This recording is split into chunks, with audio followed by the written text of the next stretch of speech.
Boa noite, amigos da Rádio Boa Nova, programa Cristo Consolador. Peço que nos ajudem na divulgação da doutrina espírita, colaborando com o Clube Amigos da Boa Nova pelo telefone 0800 12 018 38. Aproveitar e mandar um abraço aos amigos da Rádio Boa Nova e à Fundação André Luiz. Programa Cristo Consolador, todas as terças-feiras, às 23 horas. Hoje nós estamos recebendo aqui a presença do Afrânio, que é um grande colaborador da Casa de Eurípides Passanufo, que vai trazer para a gente um tema muito interessante: Espiritismo e Política. Boa noite, Afrânio. Boa noite, Jorge. Boa noite, amigos da Rádio Boa Nova. É com muito prazer que estamos aqui para conversarmos um pouco sobre esse tema tão importante quanto todos aqueles que vêm nesse horário, vêm dentro das casas espíritas. E um momento bastante oportuno, né, Jorge? Esse tema é bastante oportuno. A gente tirar alguns tabus com relação à política, né? E o nosso cotidiano, o que nós pensamos, a nossa população pensa de um modo geral, o que é a política, fala aí conceitos de alguns mestres aí da humanidade. Então nós estamos aqui para trocarmos umas ideias, né, Jorge, sobre esse assunto. Que sejam todos bem-vindos à nossa Rádio Boa Nova nesse momento. Vamos começar? Vamos lá então. Então vamos. Meus amigos, por que nós escolhemos esse tema, né? Eu acredito que nem foi escolha nossa, intuição dos amigos do plano espiritual, porque nós estamos num momento que antecede, né? Estamos há poucos meses em pleito, né? Extremamente importante, os mais de 5 mil municípios que compõem a nossa federação, e cada um desses municípios vai escolher seus representantes, tanto na área executiva quanto legislativa. E o que tem a ver política com o espiritismo? Qual a nossa postura atual e qual a postura que o espiritismo nos orienta com relação à nossa convivência, né, a maneira de lidar com a política? A política ela se remonta lá da época da Grécia, né? Um pensamento principalmente de Aristóteles, quando ele fala que, já lá no século IV, quando ele fala que o homem ele é um animal eminentemente político, né? E se a gente perceber que nós fazemos política desde quando nós nascemos, né? Desde quando nós viemos ao mundo, né? Por que as crianças choram, né? Elas choram porque querem alguma coisa. Normalmente porque querem alguma coisa. Então, a nossa vida, desde a época de criança, é lógico que resguardando as devidas proporções, na época de criança nós somos orientados, né, pelos nossos tutores, na maioria das vezes pelos nossos pais, pelos avós, por um padrinho, né, ou por uma casa, uma instituição de caridade que às vezes abriga esses colegas que porventura não têm uma família, mas nós fazemos política o tempo todo. Ora nós estamos obedecendo, ora nós estamos fazendo com que alguém obedeça, né, aquilo que nós achamos que tem que passar, e por aí afora, né? Nós temos um lado também que a maioria das pessoas que se julgam bons são avessos à política, né? Se você pergunta uma pessoa aí bem quista na sociedade se ele quer ser candidato a alguma coisa, normalmente ele fala que odeia a política, né? A gente tem essa visão assim muito errônea do que vem a ser a política, né? Mas nós temos dois conceitos básicos de política. A política ortodoxa é aquela basicamente oriunda da Grécia e que nada mais é do que o bem de todos, né? É uma administração dos conflitos, né? Das necessidades e das demandas dos diversos seres humanos que compõem uma determinada sociedade, que pode ser um município, um estado, um país, né?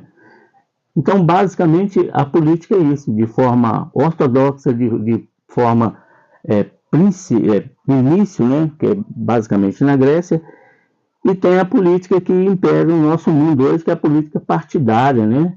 Isso. Se a gente observar, o Brasil hoje está registrado no TSE 29 partidos, né? 29 partidos políticos. Então, vocês nos permitam iniciar com essa parte da política partidária, né? O que vem ser a política partidária hoje? Um grupo de pessoas, uns segmentos da sociedade, nos diversos níveis, né? Esses segmentos, eu disse, a palavra já fala, né? Se separam em prol de um objetivo.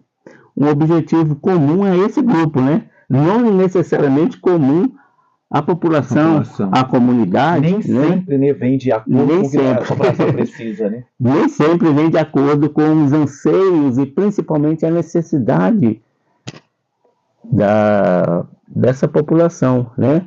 E que nós vimos, até não só no Brasil, mas ao redor do mundo, a política é bastante complicada, né?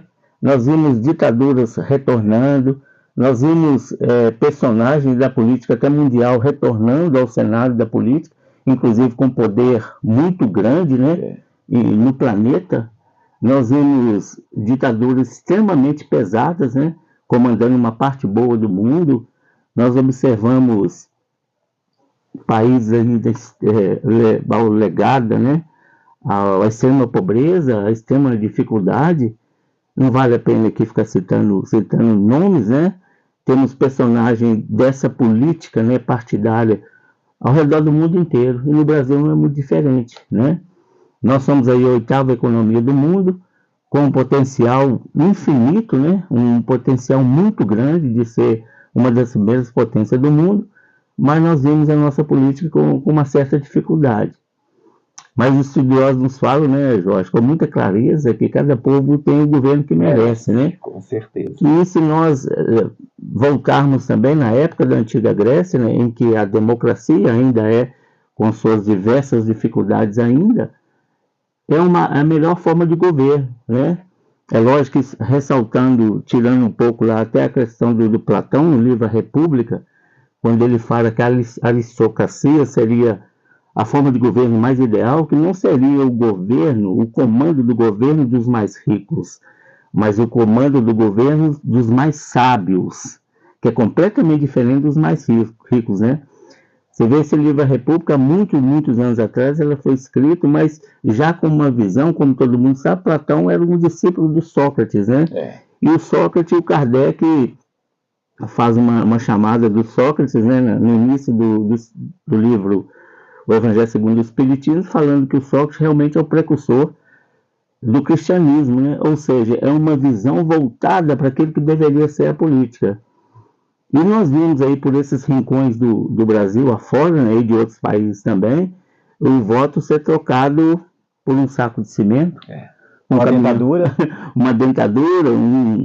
Isso aí reflete, como nós falamos no início, né, cada povo tem o governo que merece, porque os nossos representantes, ainda de forma até questionada em alguns pontos, né, em alguns momentos, são eleitos por nós, né? Então é a nossa representatividade que está no Congresso Nacional e que está no Executivo, né? Se a gente for lá na época do Montesquieu, quando ele separa esse poder do absolutismo, que é na época dos reis, né? E que os reis, eles se aproximavam muito de deuses, né? Eles eram tidos até como deuses, o que eles falavam, né? E compunham essas três facetas do governo, que seria o executivo, o judiciário e o legislativo, estaria tudo na mão de uma pessoa só. Quando esse filósofo francês veio trazer essa ideia de separar o poder, nós já melhoramos bastante, né? Melhoramos bastante. Você vê que hoje no Brasil é um regime democrático, presidencialista, parlamentarista, em que nós temos um presidente como o senhor, né? Do regime executivo, temos o Congresso Nacional que faz as leis e tem o Executivo e o Judiciário que realmente faz com que essas leis sejam cumpridas.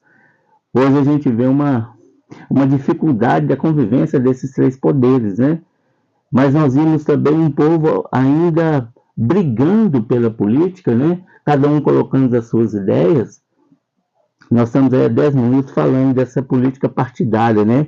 E que realmente nós temos uma aula ao redor do mundo inteiro que nos ensina como não se deve fazer uma política, né? Como não se deve fazer política.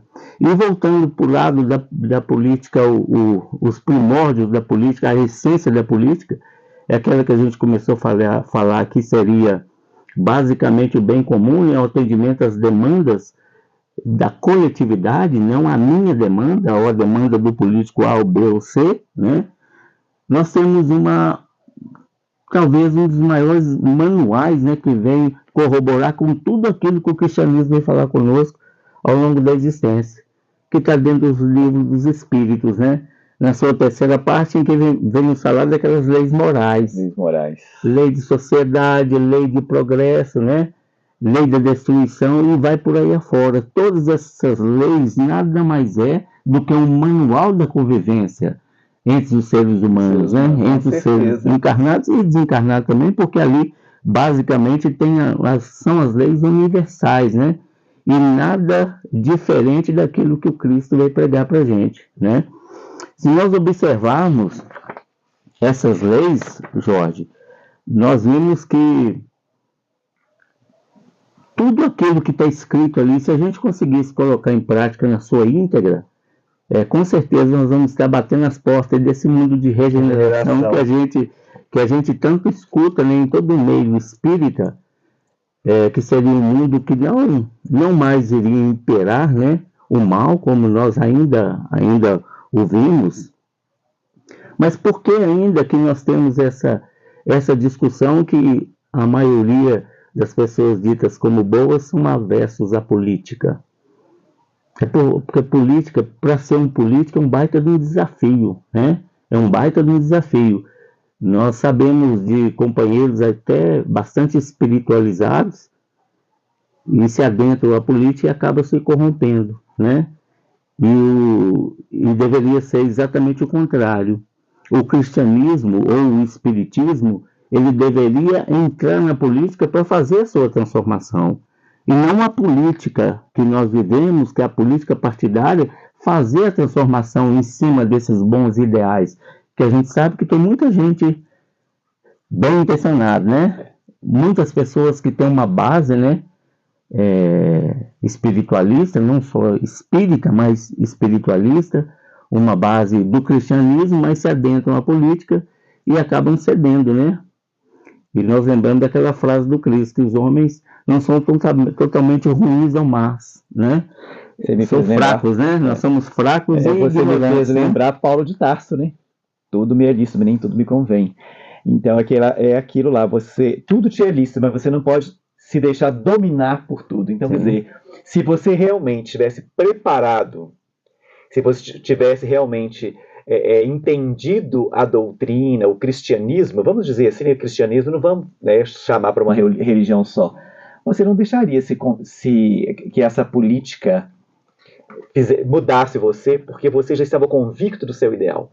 Então, quer dizer, se você deixou se dominar, é porque você ainda não tinha aquela convicção, você ainda não estava firme naquele propósito, né? Com certeza. Então, eu com acho certeza, que é isso, né?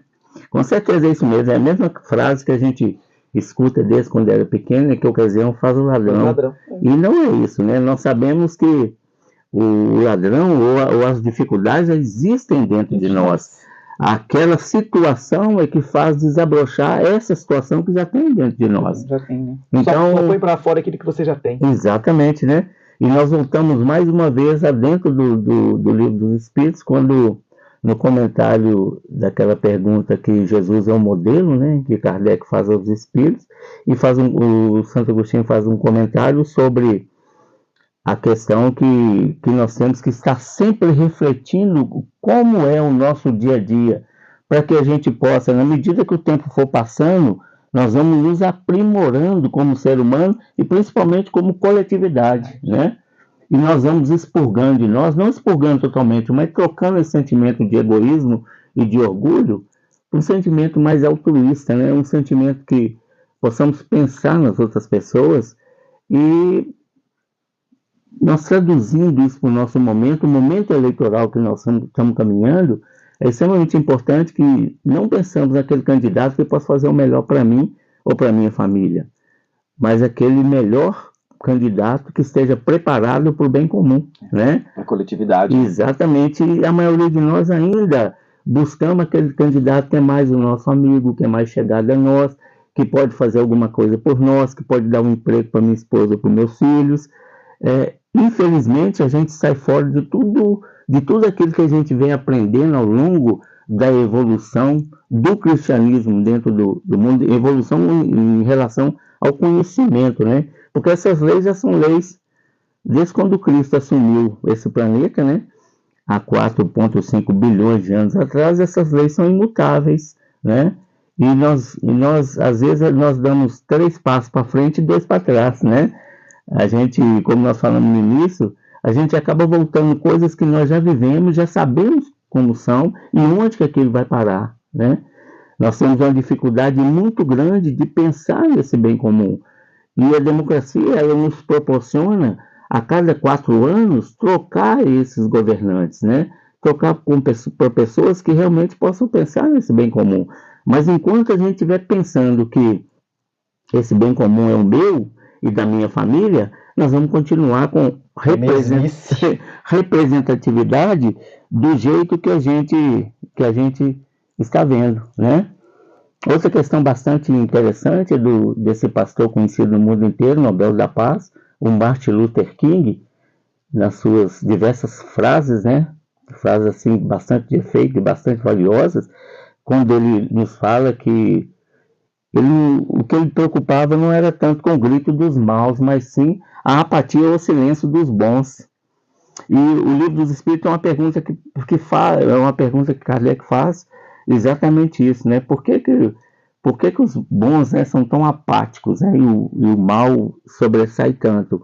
É o que o Luther King fala aqui conosco nessa frase, que as pessoas às vezes se julgam tão bons que não são. A política está abaixo, né, daquilo que ele poderia resolver. Mas eu acho que nós estamos caminhando para um mundo melhor, mesmo essa oscilação que nós temos, né, em termos de comportamento, em termos de visibilidade, né, com as demandas do povo que tá à nossa volta, da nossa comunidade. Mas a cada 4 anos nós temos a oportunidade de virar essa mesa, né? Com certeza, a nossa maturidade espiritual e a melhoria do lugar onde a gente vive, que seja o nosso bairro, a nossa cidade, o nosso estado, o nosso país, ele passa irremediavelmente pela mudança de cada um de nós, pela mudança comportamental, pela mudança de pensamento e principalmente as atitudes, né, que nós temos que estar sempre mudando. Nós vimos aí na política partidária ainda brigas, né? Nós vimos assassinatos, né? Nós vimos uma corrupção muito grande, ver pessoas que brigam pelos seus candidatos, de direita ou de esquerda, né? E nós sabemos que direita e esquerda nada mais é do que mecanismos ou ferramentas de governo que está ligado diretamente à economia. Nós vimos pelo mundo afora, e no Brasil não é muito diferente, que os governos se dão bem quando a economia se dá bem, né? São vinculados a dinheiro, a grana, a situação da economia. Se isso realmente convertesse no bem comum, mas a gente sabe que não converte, né? Nós sabemos que, infelizmente, a melhoria econômica de um país não passa pela melhoria social. A gente sabe disso para tudo quanto é lado. Mas enquanto a gente for preso à esquerda e à direita, que ambas, né, tem coisas boas e coisas não tão boas, e que o espiritismo, nós podemos até falar que o espiritismo não é da direita nem da esquerda, e o espiritismo é do alto, porque ele vem com uma visão de sociedade muito maior do que aquilo que a gente possa estar pensando hoje, que é visão de sociedade de esquerda ou de direita, né? Pensa exatamente no bem comum, sabendo que as dificuldades são inerentes do mundo que a gente vive, um mundo de provas e expiações, um mundo que, conforme o Cristo deixou muito claro no livro de João, capítulo 6, versículo 33, quando ele fala que no mundo terás aflições, né? Mas não esquenta a cabeça, né? Ele está aqui para ajudar a gente, isso faz parte do nosso processo evolutivo, não nos dá o direito de questionar, né, ou saber por quê as dificuldades que nós temos ou das pessoas que estão à nossa volta. Compete a nós atenuar o sofrimento das pessoas que passam pelo nosso caminho, né? Nós sabemos que lá na frente, se a gente for na carta se formos na Revista Espírita 163, né, lá na página 504, ele tem um capítulo que fala luta, e lá no finalzinho ele fala que ele elege 6 períodos, né, esse período de luta ele subdivide em 6 períodos.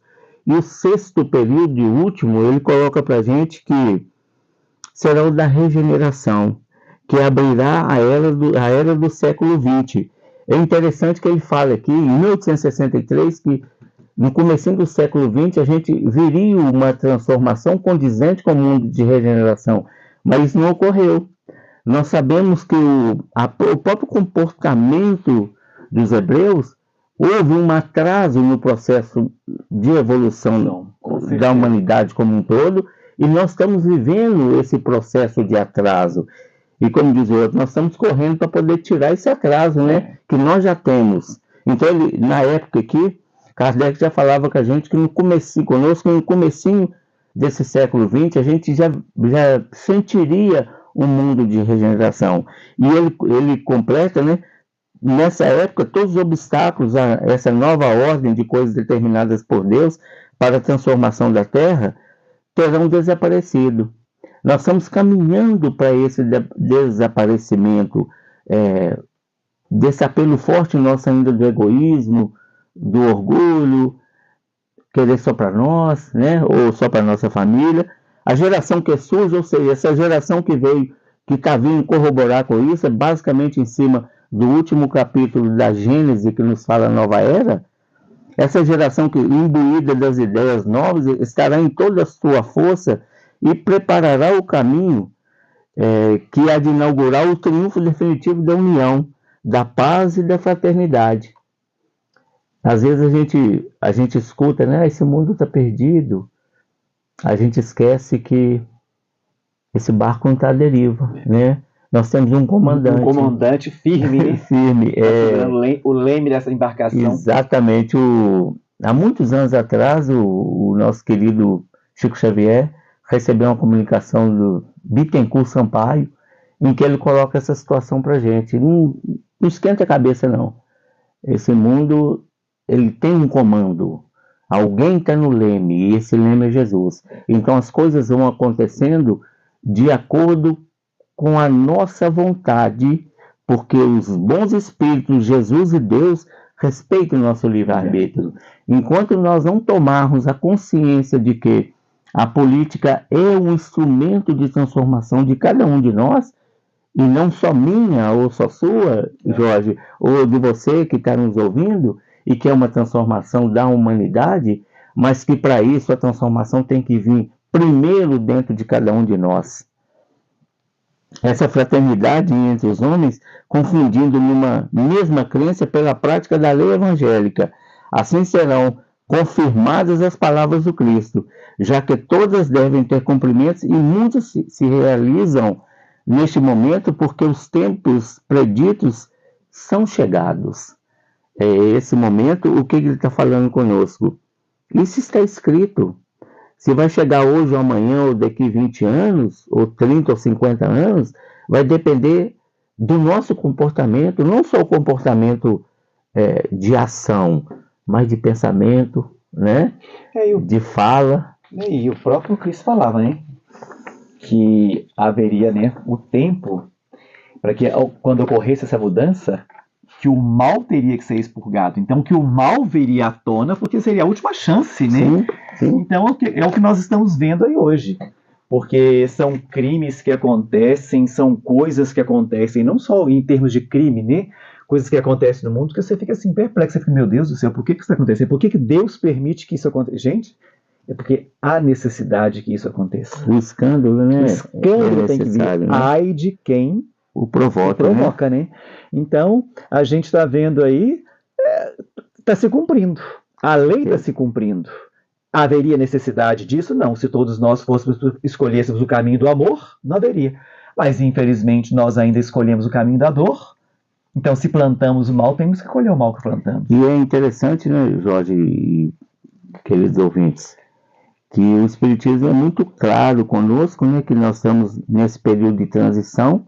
Nós estamos aí há pouquíssimas décadas, né, de realmente o restabelecimento desse mundo de regeneração. E o próprio Divaldo Franco e muitos outros baluartes aí do Espiritismo nos fala que muitos de nós estamos tendo a última chance, né? A última chance nesse planeta, para que a gente possa se conscientizar de que só o amor constrói, só a fraternidade, só o exercício da caridade. Se a gente pegar mais uma referência aí, pessoal, vocês que gostam de anotar, né?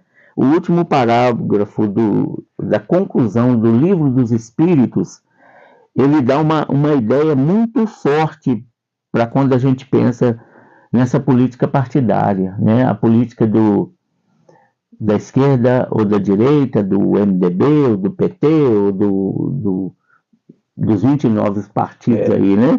Ele fala o seguinte conosco: jamais os espíritos bons foram os instigadores do mal, jamais aconselharam ou legitimaram o assassínio e a violência, jamais estimularam os ódios dos partidos. 1857, hein? Os ódios dos partidos, nem a sede das riquezas, as honras, nem a avidez dos bens da terra. Os que são bons, humanitários e benevolentes para com todos, esses os seus prediletos de Jesus, porque seguem a estrada que lhes indicou para chegar até ele. Isso é uma fala do Santo Agostinho, pode ir lá no último parágrafo da conclusão, o finalzinho mesmo desse livro. O que Santo Agostinho está falando conosco aqui, através do Kardec? É que os bons espíritos, eles não avalizam nenhum tipo de violência, nenhum tipo de briga, nenhum tipo de assassino. Ou seja, se você tem um partido que ele é a favor do aborto, não, o espiritismo não compactua com isso, as leis evangélicas não compactuam. Se você for à esquerda, ela é mais puxando para o lado, tem um lado interessante que é da partilha, né? Aquele que tem mais tem que ajudar aquele que tem menos. Se você for, isso é de modo geral, né? Se for para a direita, é basicamente a meritocracia, né? Aquele que tem condições, ele vai só crescendo e tendo cada vez mais. E não necessariamente ter compromisso com aqueles que têm menos. Então, se a gente pegar tanto um lado quanto o outro da política partidária, nós observamos que tem situações que não se encaixam no cristianismo, não se encaixam nas leis, conforme o Santo Agostinho fala conosco. Qualquer coisa diferente disso aqui está fora de uma política voltada para o cristianismo, voltada para o bem comum e voltada para atenuar o sofrimento de cada um de nós, né, que ainda nós carregamos nesse mundo.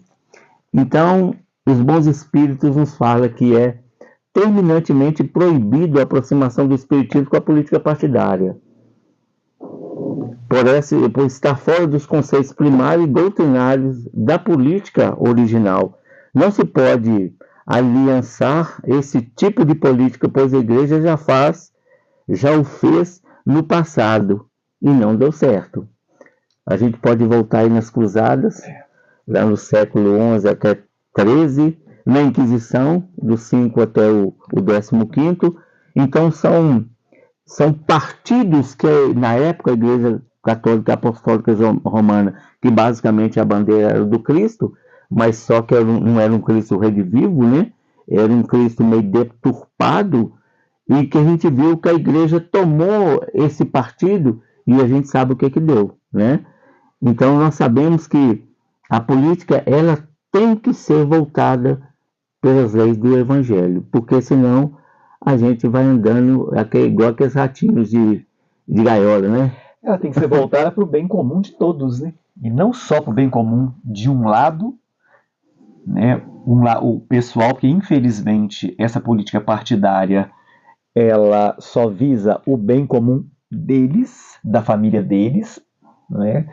E eu acho que a sociedade tem que começar a entender isso, a compreender isso, porque não é o que o Cristo pregava. O Cristo pregava o amor por todos e para todos. O Cristo queria o bem para todos e por todos, né? Não só para um lado. Porque isso aí seria um amor egoísta. E o amor dele não é um amor egoísta, é o amor global. Então a gente tem que, como população também, começar a pensar por esse lado. Sim, sim. E às vezes, né, Jorge, a gente vê, ainda escuta até hoje, no terceiro milênio, pessoas falando, eu não vou votar em ninguém.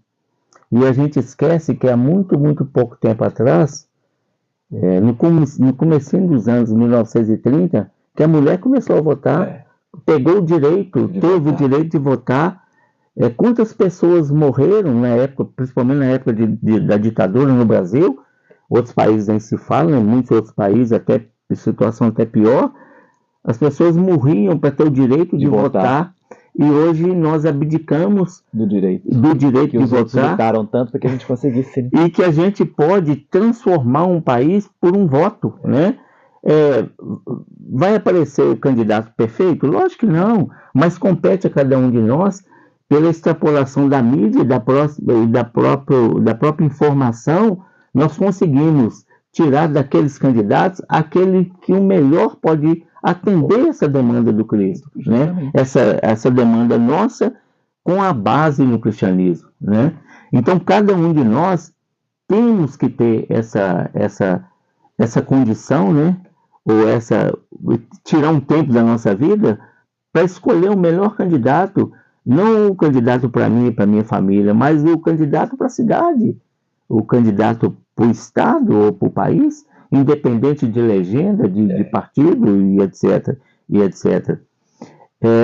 Tem um livro bastante interessante que eu utilizei para estar fazendo esse estudo, chama Espiritismo e Política, do Ayrton Paiva.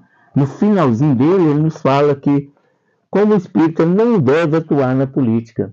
Da mesma forma que eu usei essa metodologia falando da política partidária, é que ele está falando a maneira com que nós, cristãos, espíritas, né, não devemos atuar na política.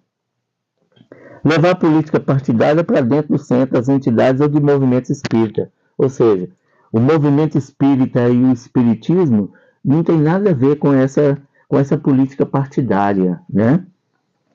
Utilizar-se de médiuns e dirigentes espíritas para apoiar candidatos ligados a algum partido político, a cargos eletivos dos poderes executivo e legislativo.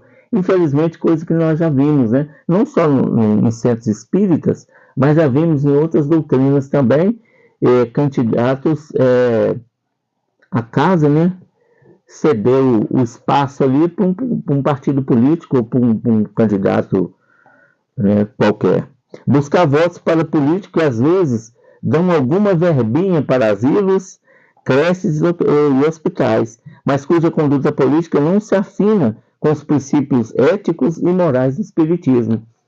Nessa época é muito comum candidato chegar num centro espírita, chegar numa casa evangélica e oferecer, né, uma verbinha, né, oferecer um dinheiro para ser apoiado, para pegar um espaço ali para fazer a sua divulgação. Apoiar políticos que se dizem espíritas ou cristãos, mas aprova as injustiças, as barganhas, a politicagem, usar a política partidária para o interesse pessoal de grupos a que se ligam. Participar da política partidária apenas por interesse pessoal, para melhorar sua vida e de sua família, divorciando-se em sua militância política partidária dos princípios e normas da filosofia espírita. Então, essas regrinhas que o senhor Henrique nos fala, é aquilo que a gente não deve atuar na política, que o espírita ou o cristão não deve atuar na política. O que o espírita ou o cristão deve estar fazendo diante da política? O espírita deve estudar e reflexionar sobre os princípios filosóficos e suas consequências religiosas e políticas no centro espírita, pois eles estão contidos no livro dos Espíritos, nas leis morais, conforme nós já falamos anteriormente.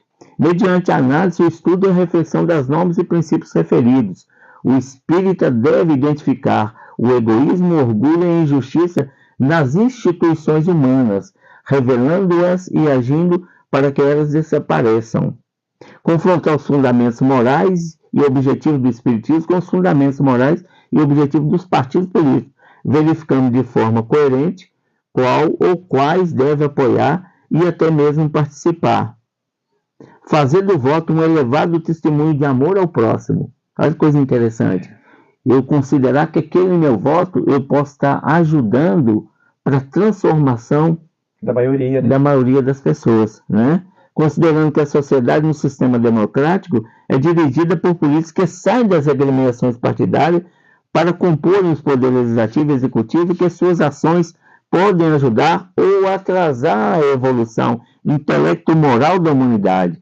O voto consciente é uma forma de exprimir o amor ao próximo e à coletividade. Olha que trecho muito interessante. Se cada um de nós pensarmos dessa forma, na hora de fazer o nosso voto, não abdicarmos desse direito de votar, conforme ele fala muito bem aqui, que pode ser um instrumento de transformação do nosso país, ou da nossa cidade, ou do nosso estado, mas desde que a gente pense nesse bem comum.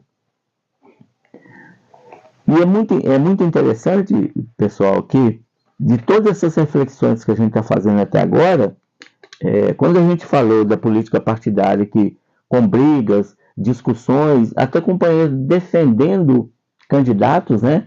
E nós sabemos que se a gente tivesse condições de ter um candidato perfeito, seria o próprio Cristo. Com né? certeza. E nós sabemos que todo e qualquer candidato que adentrar a nossa vida para fazer de nós o seu eleitor, eles têm dificuldades, eles têm defeitos, né?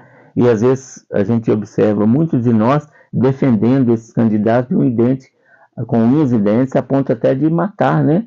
De matar, de brigar com parentes, né? Por causa de um candidato ou de outro. E essa visão espírita, ela tem que estar muito clara em nossas mentes, porque a transformação, ela vai acontecer, quer queiramos ou não. A única coisa que é diferente, um incremento que não está nas nossas mãos, é o tempo. Porque o tempo ele vai ser de acordo com a mudança de cada um de nós e, consequentemente, da sociedade que nós convivemos. Mas que a mudança vai acontecer, ela vai, porque é inevitável essa mudança. É a mesma questão que nós relutamos em fazer o bem, nós sabemos que nós vamos ser espíritos de luz. A questão vai ser só o tempo. E esse quão ou a quantidade de sofrimento que nós vamos ter nessa nossa caminhada, está tudo em nossas mãos. Então, que a nossa sociedade, com certeza, vai se transformar numa sociedade melhor, é só questão de tempo. Então, não precisa brigar por causa de um candidato A ou B. A nossa obrigação como cidadão e principalmente como espíritos em processo de evolução, e que fomos abençoados de encarnarmos nesse orbe, né, ou nessa terra, é fazer com que nós possamos reduzir o máximo possível desse tempo, dessas tribulações que ainda fazem parte de toda a nossa vida, né? De todos nós, né? De todos nós. Então, que o momento da eleição, que o momento político em que nós estamos vivendo agora, está começando aí as campanhas, candidatos do passado, né, que já não tem um nome muito bom, já está voltando, né, e etc. Mas que é importante que a gente vê no voto uma possibilidade de melhoria da nossa sociedade, né? Sabemos de tudo isso que a história vem falar conosco, né? Sabemos que é uma baita de uma prova, né? Uma pessoa que consegue chegar a um cargo, né, de presidente da República, ou de um governador de estado, até de um prefeito, é uma baita de uma responsabilidade e uma prova. E o que nós vimos que a maioria de nós, quando conseguimos um cargo desse, nos corrompemos. E tudo aquilo que nós aprendemos lá desde da evangelização, ou do catecismo, ou da escola dominical, né? Eu falei espiritismo, o catolicismo e a igreja evangélico-protestantismo, né? Em que tudo aquilo que a gente aprendeu, que a maioria de nós temos uma ascendência em alguma linha de doutrina, né? Qualquer uma dessas que nós estamos falando, mas quando chega num cargo desse, a gente acaba esquecendo esses princípios. É o que você falou mais cedo. Isso não está tão consolidado em nós, porque a oportunidade não faz o corrupto já está lá dentro. Não tá consolidado ainda. A oportunidade só põe para fora aquilo que você tem. Exatamente. Então, meus amigos, é chamar a atenção para cada um de nós para esse momento, e que essas reflexões que estamos fazendo aqui nesses poucos minutos possam realmente fazer a diferença na hora que nós vamos votar. Né, a gente lembrar que o voto, a eleição, é a única época em que o político nos enxerga como cidadão, como pessoas, porque eles estão precisando do nosso voto. Passou ali, se a gente fez as nossas escolhas erradas, não vamos chorar lá na frente não, porque não vai adiantar. Porque nós temos que lembrar que quem vai tomar as decisões pelas nossas vidas não somos nós, são eles, que quem fazem as leis são eles. Agora, temos que escolher o melhor para que façam leis que vão melhorar a vida da coletividade e não leis que melhorem a vida deles, da família deles, dos interesses deles. Porque enquanto nós ficarmos aí de braços cruzados assistindo a isso, nós ficarmos aí sem fazer a nossa parte, é igual eu sempre falo com as pessoas, não há necessidade de greve, não há necessidade de sair para a rua, quebradeiro, não. É você sentar, analisar o seu voto até hoje, analisar como está a política hoje, as pessoas que estão ali, será que eles merecem ser reeleitos? Será que eles merecem novamente, já que eles traíram a nossa confiança, uma nova oportunidade? Ou será que não é a hora de nós começarmos a não reeleger ninguém? Começarmos a colocar realmente, como você disse, pessoas que estão vinculadas com o bem comum. Pessoas que têm essa vontade. Porque só vamos conseguir isso a partir do momento em que nós, como cidadãos, nos posicionarmos, mas não posicionarmos pensando em mim, não. Pensando em todos. Porque somente o país vai dar certo se ele der certo para todos. Porque se ele continuar dando certo só para um grupo, os outros grupos estão de fora, não adianta. Com certeza. E essa consciência é nossa. Nós que temos que ter. E eu acho que passou da hora, né, das igrejas evangélicas, da igreja católica, né, dos centros espíritas fazerem isso que nós estamos fazendo aqui hoje. Trazer esses assuntos para dentro dessas casas, mas sem puxar a sardinha para o meu lado. Não. Vamos pensar na coletividade, no país, num todo. Para conscientizarmos essas pessoas, para que essas pessoas, na hora que elas forem sentar ali para dar o seu voto, ela pensar, poxa, pera lá, são esses caras, não, esses homens, essas mulheres, que vão da agora para frente decidir a minha vida. Então eu tenho que entregar a decisão da minha vida para as pessoas certas. E é isso, né, Jorge? Você vê, se a gente fizer uma enquete, não só em Santa Luzia, mas acho que em quase todos os municípios, a maioria das pessoas nunca entraram numa Câmara de Vereadores. Então você elege um candidato seu, né? Você elegeu, e você não sabe como é que é a performance dele. Nós temos um site aí da transparência, né? As pessoas nunca olham. As pessoas não olham, não sabem como é que está a atuação do seu candidato, se realmente ele mereceu o seu voto e vai merecê-lo novamente, né? Então é importante que a gente realmente participe da política, mas sempre com essa visão do bem comum, né? Do bem comum, a visão evangélica, conforme o Kardec, Santo Agostinho. Nós não queremos Deus para todos? Então, também nós não queremos isso, né? Uma política para todos. Exatamente. Políticos vinculados com o bem. Políticos que estão realmente vinculados, né, com o Evangelho, né, que estejam vinculados, que estejam preocupados com todos, com o bem comum. É isso que nós temos que procurar. Sem dúvida. Bom, meus amigos, nós chegamos ao final do nosso programa. Afrânio, muito obrigado pelo Eu te agradeço, Jorge, pela oportunidade. Pena que o tempo é tão pouco, né? Mas convidamos vocês aí para ouvirem os nossos programas, né? Pela Rádio Boa Nova, toda terça-feira às 23 horas. Um grande abraço a todos vocês e fiquem todos com Deus. Nós agradecemos ao Afrânio, agradecemos aos ouvintes, né? Programa Cristo Consolador. Peço que nos ajudem na divulgação da doutrina espírita, colaborando com o Clube Amigos da Boa Nova pelo telefone 0812-01838. Aproveitar aqui e mandar um abraço, né, aos amigos da Rádio Boa Nova, Fundação André Luiz. Cristo Consolador, todas as terças-feiras, às 23 horas, na Rádio Boa Nova. Uma boa noite a todos, muito obrigado pela audiência e até o próximo programa.